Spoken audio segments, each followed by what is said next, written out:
There's one trick that you have to master to get an abundant mindset. And that one thing will change everything. When we talk about the abundant mindset versus the scarcity mindset, it really comes down to what you're focusing on. And if we think we're not good enough, if we think we can't do something, we're going to have situations, we're going to encounter confirmation bias where we look for evidence to prove that. But it's been proven that you cannot practice gratitude and reflect on your scarcity simultaneously. It's the same part of the brain that does two very different functions.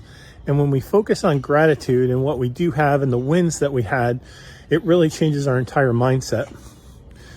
About a week ago, I saw an interview with a woman, and I wish I could cite who it was, give her a shout out, but the point really didn't strike me in the moment until I really reflected on it. So I didn't save the video, I didn't send it to anybody, but when I thought about it, it really made sense, and I gave it a try. And what she talked about was writing down her wins. Every night before she went to bed, she wrote down the number of wins she had in a journal.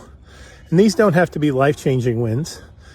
There can be wins that are 1%ers that make your life 1% better that day, and you'll see those, and I recommend that you track those. But really, these are just wins, things that went your way, things that made you feel good, things that really encouraged you. If it was a connection with a friend, there's a new thought you had, a new way of looking at your business, you got a new client,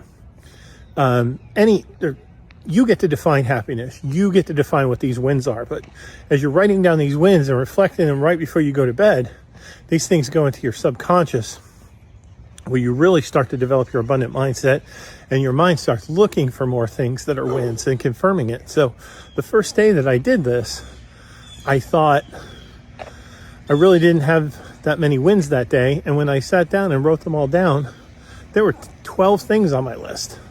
And I was just blown away that there were that many things that I had reason to be happy or grateful.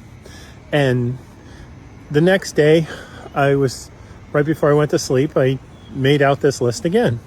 And I thought, well, yesterday was a good day, but I'm certainly not going to even touch that. And then the next day, I had even more wins.